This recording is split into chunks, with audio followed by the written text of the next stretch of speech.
Hello students, welcome to online classes. बेटा आज के लेक्चर में हम पढ़ने वाले हैं Bohr model of hydrogen atom. इससे प्रीवियस वीडियो में हमने पढ़ा था रदरफोर्ड एटॉमिक मॉडल के बारे में। आज पहले हम पढ़ेंगे drawbacks of Rutherford atomic model. तो ड्रॉबैक्स है बेटा, अगर हम क्लासिकल इलेक्ट्रोमैग्नेटिक थ्योरी की बात करें तो जो इलेक्ट्रॉन रिवॉल्व कर रहा है अराउंड न्यूक्लियस, वो अपनी एनर्जी को रेडिएट करेगा और एनर्जी रेडिएट करेगा in the form of electromagnetic wave. तो जो रिवॉल्विंग इलेक्ट्रॉन है वो उसकी जो शेप हो जाएगी बेटा, वो स्पाइरल इनवर्ड होगी। According to classical electromagnetic theory, the electron must radiate energy in the form of electromagnetic wave. As the revolving electron loses energy continuously, it must spiral inward and eventually fall in the nucleus. जो electron है वो nucleus के अंदर ही fall कर जाएगा।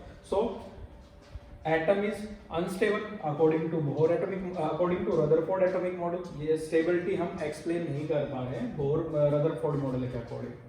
अब जो Bohr model है वो इसी बेटा इस जो मॉडल में जो कमियां रही रदरफोर्ड मॉडल में, वो बोहर मॉडल के जो पोस्टुलेट्स हैं वो हम पढ़ेंगे। जो बोहर मॉडल की जो लिमिटेशन, जो ड्रॉबैक्स है, वो बोहर एटॉमिक मॉडल में नहीं होती बेटा। तो क्या है बोहर एटॉमिक मॉडल? तो बोहर एटॉमिक मॉडल में हम पोस्टुलेट्स पढ़ेंगे। तो रदरफोर्ड आपको पता लग गया बेटा, जो इलेक्ट्रॉन है वो अराउंड न्यूक्लियस रिवॉल्व करेगा। तो बेटा सेंट्रीपिटल उस पर फोर्स लगेगा, तो जो मोशन है वो एक्सेलरेटिंग मोशन होगा। एक्सेलरेटिंग मोशन है और क्लासिकल इलेक्ट्रोमैग्नेटिक थ्योरी बता रही है कि वो अपनी एनर्जी में कमी लेके आएगा, एनर्जी उसकी कम होगी तो वो इवेंचुअली फॉल कर जाएगा न्यूक्लियस के अंदर, क्योंकि एनर्जी वो स्पाइरल इनवर्ड होगा और एनर्जी वेव की फॉर्म में रेडिएट करेगा। तो Bohr atomic model for hydrogen atom study करेंगे। पहले हम पढ़ रहे हैं postulates of Bohr model, Bohr atomic model. जो फर्स्ट पोस्टुलेट्स है वो फर्स्ट पोस्टुलेट्स है, इस पोस्टुलेट्स को हम कहते हैं Bohr force condition. Bohr force condition, और बोहर फोर्स कंडीशन है an electron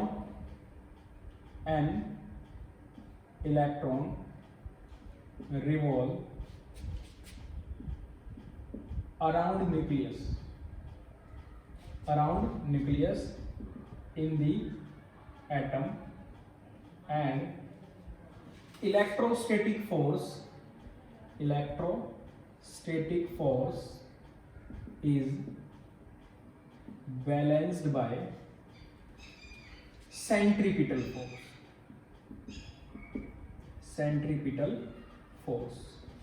जैसे कि बेटा ये एटम है और एटम में जो न्यूक्लियस है उस पर चार्ज होता है पॉजिटिव, और एटम का जो रेडियस है वो है r। तो जो इलेक्ट्रॉन जो है वो मूव करेगा तो उस पर फोर्स लगेगा सेंट्रीपिटल फोर्स। अब इलेक्ट्रॉन पर चार्ज है नेगेटिव, प्रोटॉन पर पॉजिटिव, जो इस डायरेक्शन में फोर्स लगेगा वो होगा इलेक्ट्रोस्टैटिक फोर्स।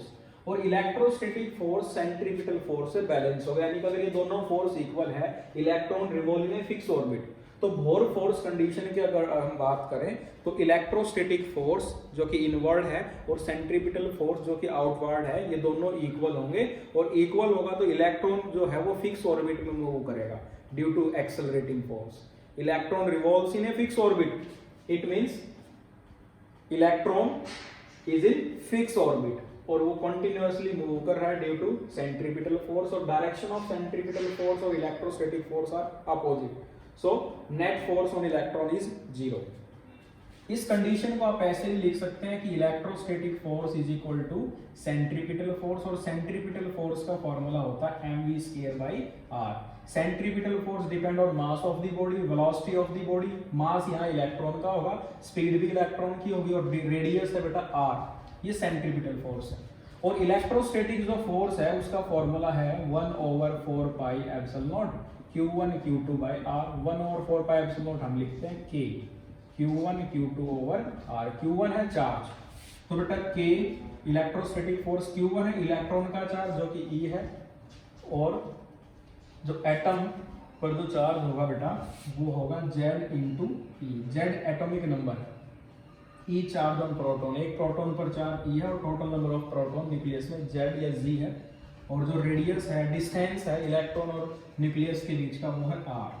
तो k q1 q2 over r scale ये फोर्स का फॉर्मूला है और ये सेंट्रीपिटल फोर्स है, दोनों को हमने इक्वेट करेंगे आगे। तो बोर फोर्स कंडीशन के अकॉर्डिंग आप डायरेक्ट वैल्यू पुट कर सकते हैं। According to Bohr force condition electrostatic centripetal force is equal to electrostatic force यानी कि mv square over r equal to kz e square divided by r square. इस r से आप r cancel करेंगे तो पावर 1 होगी, mv square equal to kz e square by r। Equation आप इसे फर्स्ट लिखेंगे, ये बोर फोर्स कंडीशन और फर्स्ट पोस्टुलेट के अकॉर्डिंग आपने रिजल्ट निकाला। अब सेकंड पोस्टुलेट्स की बात करें। फर्स्ट पोस्टुलेट्स में हमें पता लग गया कि इलेक्ट्रॉन जो है फिक्स ऑर्बिट में होगा और वो स्पाइरल इनवार्ड नहीं होगा। सेकंड जो कंडीशन है इसे बोलते हैं quantization of angular momentum. Quantization of angular momentum आपने क्वांटाइजेशन ऑफ चार्ज पढ़ा होगा। Quantization of charge, total charge on a body is integral multiple of basic unit of charge. ये क्वांटाइजेशन ऑफ चार्ज क्वांटाइज है, जो E था वो था 1.6 into 10 to power -19, n integer था 1 2 3 और total charge is integral multiple of basic unit of charge that is charge of proton. ये हमने लिया था। ऐसे ही जो एंगुलर मोमेंटम वो भी क्वांटाइज्ड है। अब एंगुलर मोमेंटम होती क्या है? एंगुलर मोमेंटम को हम L से डिनोट करते हैं। इसका फॉर्मूला होता है moment of inertia into angular speed. L equal to I omega. Moment of inertia को लिखते हैं I से और ओमेगा एंगुलर स्पीड है। तो मोमेंट ऑफ इनर्शिया होती है बेटा, जो ये मोमेंट ऑफ इनर्शिया ये होता है मास, या मैं पूरा फॉर्मूला भी ओपन कर रहा हूं। Angular momentum equal to L। Moment of inertia को लिखते हैं mass into radius of gyration square into omega. Angular speed है ओमेगा। जो फॉर्मूला होगा एंगुलर मोमेंटम का L, मोमेंट ऑफ इनर्शिया का formula mass into radius of gyration square into omega. ये आपने 11th में पढ़ा है। So L equal to mass m है इलेक्ट्रॉन का, रेडियस ऑफ जाइरेशन r ही रहेगा m r स्क्वायर और एंगुलर स्पीड होती है ओमेगा। तो ये फॉर्मूला होगा L equal to m r square omega. As we know v equal to r omega. तो यहां से एक r और एक ओमेगा जब आप निकालेंगे तो ये फॉर्मूला ऐसे कन्वर्ट हो जाएगा mvr। तो ये एंगुलर मोमेंटम है, ये एंगुलर मोमेंटम है। लीनियर मोमेंटम को p से डिनोट करते हैं, होते mass into velocity. But angular momentum equal to moment of inertia into angular speed, और moment of inertia equal to mass into radius of gyration square, angular speed omega, moment angular momentum L। So L equal to mr square omega, और r और omega v के equal होता है। तो mr और एक r square था इसलिए एक r और रह जाएगा जो mvr होगा। तो क्वांटाइजेशन ऑफ एंगुलर मोमेंटम बताने से पहले मैंने आपको एंगुलर मोमेंटम बताई है, क्या है एंगुलर मोमेंटम। और क्योंकि जो हमारा जो मोशन है वो रोटेशनल है तो मोमेंटम हम एंगुलर लेंगे इसमें। तो एंगुलर मोमेंटम भी क्वांटाइज्ड कैसे है, कैसे है मोमेंटम भी क्वांटाइज्ड, ये पोस्टुलेट्स आप देखेंगे। Electron an electron revolve in those stationary orbit in which angular momentum of an electron is integral multiple of h over 2 pi. Electron revolves in those stationary orbit in which angular momentum of an electron is integral multiple of h over 2 pi. Electron उन्हीं orbit में revolve करेगा जहां electron की angular momentum h over 2 pi का integral multiple है। Mathematically L equal to h over 2 pi where n is integer. L angular momentum, और अभी अपन ने फार्मूला पढ़ा था कि L equal to mv r equal to nh over 2 pi, where h is equal to Planck's constant having value 6.62 into 10 to power minus 34 joule second and n equal to integer 1, 2, 3 and so on. जैसे कि बेटा अगर electron first orbit में revolve कर रहा है, first orbit को हम ग्राउंड स्टेट बोलते हैं, ग्राउंड स्टेट में तो मोमेंटम h ओवर 2 पाई, फर्स्ट एक्साइटेड स्टेट यानी कि सेकंड ऑर्बिट तो m की वैल्यू आप कोई पुट करेंगे। तो ये जो रिलेशन है, ये रिलेशन बता रहा है कि एंगुलर मोमेंटम जो है वो क्वांटाइज्ड है, इसलिए इसको angular moment quantization of angular momentum बोलते हैं। ये बोर के सेकंड पोस्टुलेट्स की कंडीशन है जिसे क्वांटाइजेशन ऑफ एंगुलर मोमेंटम बोलते हैं। तो बेटा दो हमने पोस्टुलेट्स पढ़े, एन इलेक्ट्रॉन रिवॉल्व्स इन दो stationery orbit in which electrostatic force is balanced bye centripetal force, mathematically ये रिलेशन आया वहां से, और क्वांटाइजेशन ऑफ एंगुलर मोमेंटम से हमें पता लगा कि इलेक्ट्रॉन किस ऑर्बिट में होगा। ठीक है, इन all possible radii on the basis of Rutherford atomic model, and hence it should be able to emit continuous energy spectrum. However, an atom like hydrogen atom has like spectrum. जो बेटा जो electromagnetic spectrum होगा वो हम next topic इसी में पढ़ेंगे बेटा, यानी कि जो रदरफोर्ड मॉडल की जो ड्रॉबैक्स हैं वो नेक्स्ट जो हमारे पोस्टुलेट्स होंगे उसमें हम स्पेक्ट्रल सीरीज भी पढ़ेंगे। बोहर मॉडल एक्सप्लेन करेगा स्पेक्ट्रल सीरीज। तो जो दो हमारे पास कंडीशन आई है, इन दो से अभी दो पोस्टुलेट्स और भी हैं बेटा, लेकिन इन दो से हम कुछ डेरिवेशन करेंगे अभी, यानी कि बोहर फर्स्ट फोर्स कंडीशन और क्वांटाइजेशन ऑफ एंगुलर मोमेंटम, इन्हीं दो कंडीशन का यूज करेंगे अभी। अब वो दोनों मैथमेटिकली हम यहाँ लिख लेते हैं। जो इक्वेशन फर्स्ट थी हमारे पास वो थी बेटा mv square equal to kze square over r, ये फर्स्ट पोस्टुलेट से थी, और mvr equal to nh over 2 pi, ये सेकेंडरी था। अब आप करेंगे क्या, जब आप बेटा सेकंड से वेलोसिटी कैलकुलेट करते हैं, सेकंड से from second v equal to nh over 2 pi mr, v यही रखेंगे, m और r यहाँ आ जाएगा, ये सेकंड से वेलोसिटी आ गई। नाउ फ्रॉम फर्स्ट ये वेलोसिटी की वैल्यू जैसे आप यहाँ पुट करेंगे फर्स्ट में, यानी कि m v स्क्वायर, v की जो वैल्यू वो यहाँ पुट करनी है, वैल्यू आपको v की जगह फर्स्ट में, तो m nh over 2 pi mr whole square equal to kze square over r।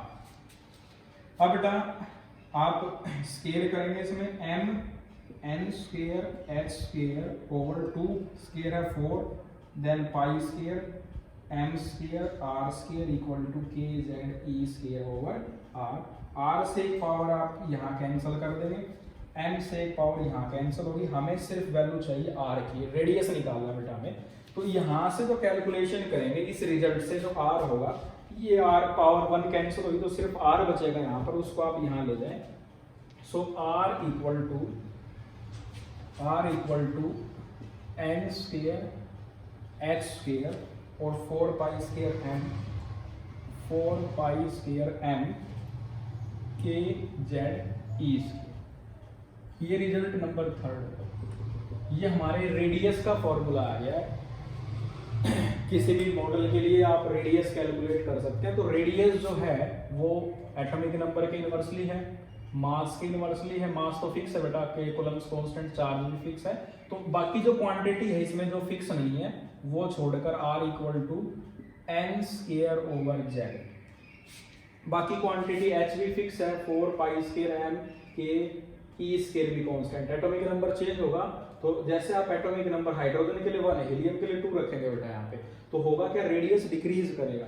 और नंबर ऑफ n है प्रिंसिपल क्वांटम नंबर, जैसे ये न्यूक्लियस है, ये तो फर्स्ट प्रिंसिपल क्वांटम नंबर, ये सेकंड क्वांटम नंबर है, ये थर्ड क्वांटम नंबर है। होगा क्या, रेडियस इंक्रीज कर रहा है स्क्वायर की टर्म।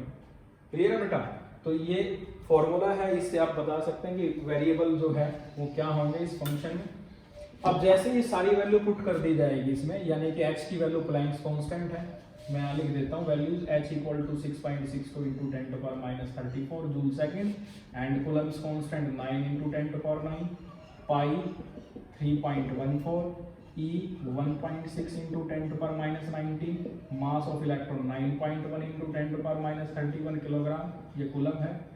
ठीक है, जैसे आप इसमें वैल्यू पुट करेंगे तो आपका आंसर होगा 0.529 into 10 to power minus 10 n square over z metre में होगा, ये वैल्यू आ जाएगी।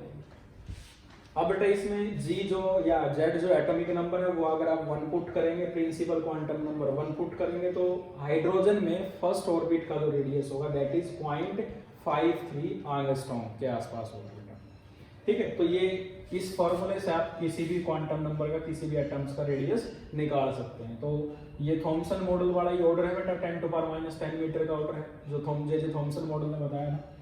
अब बेटा दोबारा से अब हम वेलोसिटी कैलकुलेट करेंगे नाउ फ्रॉम सेकंड जो इक्वेशन है ये अपने पास सेकंड इक्वेशन है, इस सेकंड से अब आप r की वैल्यू कैलकुलेट कीजिए। From second r equal to r होगा बेटा यहां से NH/2πmv। ये r की जो वैल्यू आपने कैलकुलेट की वो यहां रखिए फर्स्ट में। नाउ फ्रॉम फर्स्ट जैसे आप r पुट करेंगे mv square equal to k z e square as it is, और r की वैल्यू है बेटा nh और डिवाइड यहाँ मल्टीप्लाई में लिख देंगे उसे, पूरी वैल्यू यही लिख देते हैं बेटा NH/2πmv। इसे आगे सोल्व करते हैं mv square equal to kze square over nh into 2πmv। आप m कैंसिल कीजिए बेटा, v पावर है तो 1 पावर कैंसिल हो जाएगी उस तरफ, तो velocity equal to kze square over nh into 2π। ये रिजल्ट नंबर हम लिखेंगे फोर्थ, ये रिजल्ट नंबर होगा फोर्थ। अब देखें बेटा इसमें जो k है वो again constant, e square constant, 2π constant, h constant, तो वेलोसिटी जो है प्रिंसिपल क्वांटम नंबर के इनवर्सली है और वेलोसिटी जो है एटॉमिक नंबर के डायरेक्टली है। तो इसमें भी जब ये सारी कांस्टेंट की वैल्यू जब पुट की जाएगी तो हमारा जो आंसर होगा velocity equal to 2.2 into 10 to power 6 z/n metre पर सेकंड। ये दो वेरिएबल है बेटा, एटॉमिक नंबर और प्रिंसिपल क्वांटम नंबर। ये दोनों अगर 1 पुट कर दिए जाए जो कि हाइड्रोजन के केस में, तो आंसर होगा इलेक्ट्रॉन की जो स्पीड होगी जो कि 2.2 into 10 to power 6 मीटर पर सेकंड है। 10 to power 7 ऑर्डर होगा बेटा, 10 to power 6 ऑर्डर होगा बेटा स्पीड ऑफ इलेक्ट्रॉन का। तो देखा आपने बेटा कि दो पोस्टुलेट्स हमने लिखे, दो कंडीशन वहां से आई जिससे हमने रेडियस कैलकुलेट किया और स्पीड कैलकुलेट की बेटा। अब बात करेंगे टोटल एनर्जी की, उसके लिए हमें थर्ड पोस्टुलेट पढ़ना पड़ेगा, तो ये मैं रफ कर रहा हूं। तो अकॉर्डिंग टू थर्ड, ये दो जो पोस्टुलेट्स थे बेटा मैथमेटिकली इनको लिखा रहने देते हैं और फिर नेक्स्ट हम कंडीशन करेंगे यहां से। जैसे आपने रेडियस कैलकुलेट किया वैसे टोटल एनर्जी भी आप निकालेंगे, फ्रीक्वेंसी भी निकाल सकते हैं बेटा क्योंकि स्पीड आपके पास है, तो फ्रीक्वेंसी आप इजीली कैलकुलेट कर सकते हैं। तो जो थर्ड पोस्टुलेट्स है बोहर एटॉमिक मॉडल का वो है the electron moving in an allowed orbit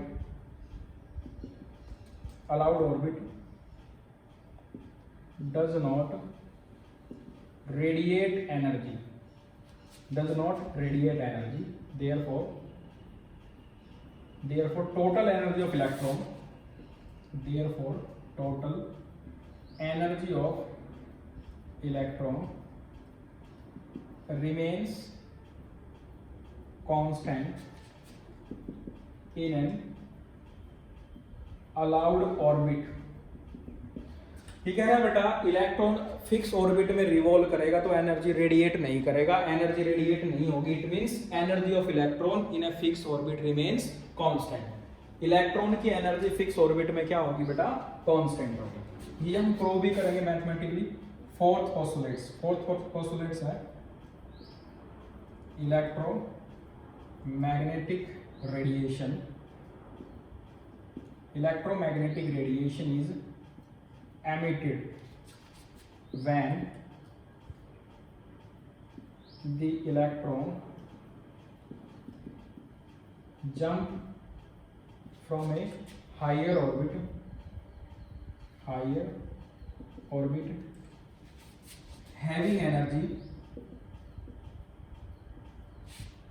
energy E1 to a lower orbit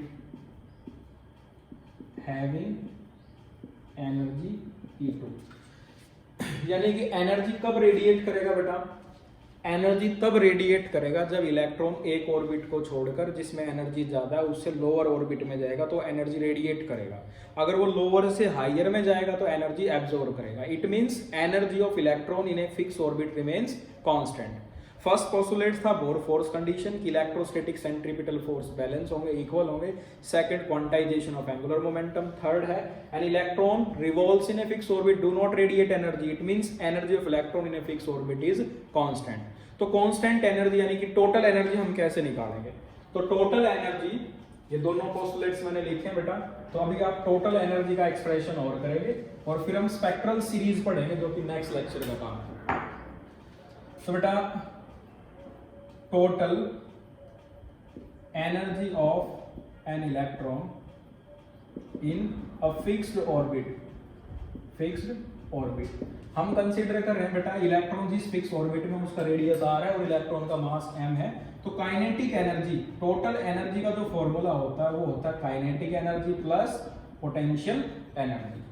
तो टोटल एनर्जी को हम डिनोट कर लेते हैं E से और काइनेटिक एनर्जी का फॉर्मूला है बेटा half m v square where m be the mass and v be the velocity plus potential energy का फॉर्मूला होता है बेटा k q1 q2 over r। ये हमारे पास एटम है, ये सेंटर में न्यूक्लियस है, चार्ज Ze, इलेक्ट्रॉन जो है वो एक है, हाइड्रोजन के केस में E है और जो रेडियस है वो r। तो पोटेंशियल एनर्जी का फॉर्मूला हो जाएगा बेटा k जो कि कूलम्ब्स कांस्टेंट है, इलेक्ट्रॉन पर चार्ज माइनस E क्योंकि अट्रैक्टिव फोर्स के लिए पोटेंशियल एनर्जी नेगेटिव है और यहाँ फोर्स ऑफ अट्रैक्शन है इलेक्ट्रोस्टैटिक, इसलिए हमें माइनस यूज करना पड़ रहा है बेटा। और जो न्यूक्लियस पर चार्ज है वो होगा G इंटू E और जो डिस्टेंस है दैट इज R। तो ये पोटेंशियल का फॉर्मूला है और ये काइनेटिक का फॉर्मूला है। अगर आप फर्स्ट इक्वेशन से देखें तो mv स्क्वायर की वैल्यू आपके पास डायरेक्ट है फोर्स कंडीशन से।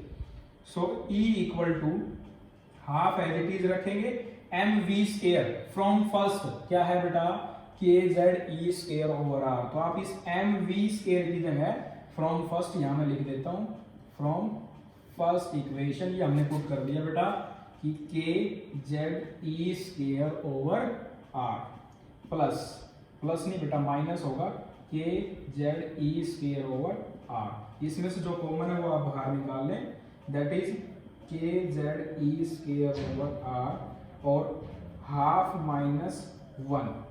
So E equal to minus kze square over 2r।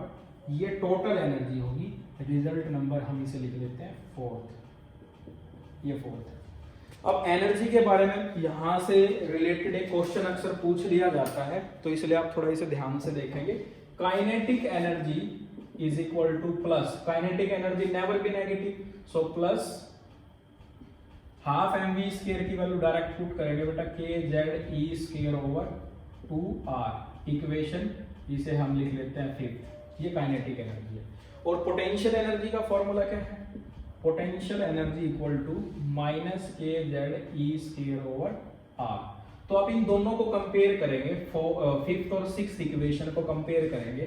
जब आप इन्हें कंपेयर करेंगे तो काइनेटिक एनर्जी हाफ है पोटेंशियल का, तो हम लिख सकते हैं कि potential energy equal to half negative of half potential energy equal to negative of twice of kinetic energy. यानी कि किसी इक्वेशन में आपको काइनेटिक एनर्जी दे रखी है तो आप पोटेंशियल निकाल सकते हैं। पोटेंशियल डबल है और काइनेटिक पॉजिटिव और पोटेंशियल नेगेटिव है। अब टोटल एनर्जी का जो फॉर्मूला हुआ है minus kze square over r। इसे आपने लिखा है अभी यहाँ पर फोर्थ इक्वेशन, ये total energy equal to potential energy, total energy equal to half of potential energy. अच्छे से लिख देते हैं इसको कि total energy equal to half of potential energy. Total energy भी नेगेटिव है, इसका मीनिंग है कि इलेक्ट्रॉन जो फ्री नहीं है, वो इलेक्ट्रॉन जो है वो बाइंड है, एक फोर्स उस पर लग रहा है बेटा जिससे वो बंधा हुआ एटम से दूर नहीं जा सकता। तो अब इसमें आप क्या करेंगे, फिफ्थ इक्वेशन में आर की वैल्यू पुट करेंगे। We know r equal to n square h square over 4 pi square m k z e square. ये वैल्यू आपने आर की कैलकुलेट की थी फर्स्ट और सेकंड पोस्टुलेट्स का यूज करके। ये आप आर रखेंगे फोर्थ इक्वेशन में। Now from fourth equation total energy E equal to negative of k z e square over 2 और R की वैल्यू होगी बेटा हमारे पास n square h square divided by, या डिवाइड करेंगे तो यहाँ मल्टीप्लाई कर दें इसे ऊपर 4 pi square m k z e square. जब आप इसे सॉर्ट आउट करेंगे, सोल्व करेंगे वैल्यू रखकर, तो आंसर होगा 2 पाई square m k square z square e power 4 over n square h square. ये टोटल एनर्जी होगी बेटा। ये जो टोटल एनर्जी है वो प्रिंसिपल क्वांटम नंबर और एटॉमिक नंबर की फॉर्म में। जब इसमें आप वैल्यू पुट कर देंगे सारे के सारे कांस्टेंट्स की, 2 कांस्टेंट है, पाई स्क्वायर है, मास है इलेक्ट्रॉन का, के कांस्टेंट है, ई पावर 4 अगेन कांस्टेंट है, एच प्लैंक्स कांस्टेंट है, तो जो आंसर होगा वो होगा 13.6 z square over n square electron volt. ये अपना आंसर होगा। अगर बेटा इसी एक्सप्रेशन में आप Z इक्वल टू 1 पुट करते हैं जो कि हाइड्रोजन के केस में, और N इक्वल टू 1 पुट करते हैं जो कि ग्राउंड स्टेट यानी कि फर्स्ट क्वांटम नंबर है, तो ग्राउंड स्टेट एनर्जी होगी 13.6 electron volt for hydrogen atom. तो ये जो फॉर्मूला है बेटा, इससे आप एनर्जी निकाल सकते हैं। फर्स्ट सेकंड पोस्टुलेट से हमने फोर्स निकाला, वेलोसिटी, फ्रीक्वेंसी निकाल सकते हैं और टोटल एनर्जी आप निकाल सकते हैं। तो बेटा नेक्स्ट वीडियो में हम स्टडी करेंगे कि इलेक्ट्रॉन अपनी एनर्जी रेडिएट कैसे करेगा। किसी फिक्स ऑर्बिट में अगर इलेक्ट्रॉन हायर ऑर्बिट से लोअर ऑर्बिट में जंप करता है तो एनर्जी रेडिएट करता है, तो एनर्जी क्या होगी, और इलेक्ट्रोमैग्नेटिक रेडिएशन की फॉर्म में होगी तो किस फ्रीक्वेंसी के रेडिएशन को वो जो इलेक्ट्रॉन है वो एमिट करेगा। ये हम नेक्स्ट लेक्चर में पढ़ने वाले हैं। तो नेक्स्ट लेक्चर में पढ़ेंगे बेटा spectral series of hydrogen atom. तो आपका जो मॉडल है बोर एटॉमिक मॉडल, उसके जो हमने चारों पोस्टुलेट्स लिखे हैं और डिफरेंट कंडीशन करके हमने जो एक्सप्रेशन निकाले, इसकी आप प्रैक्टिस कीजिए बेटा। मिलते हैं नेक्स्ट लेक्चर में। Thanks for watching.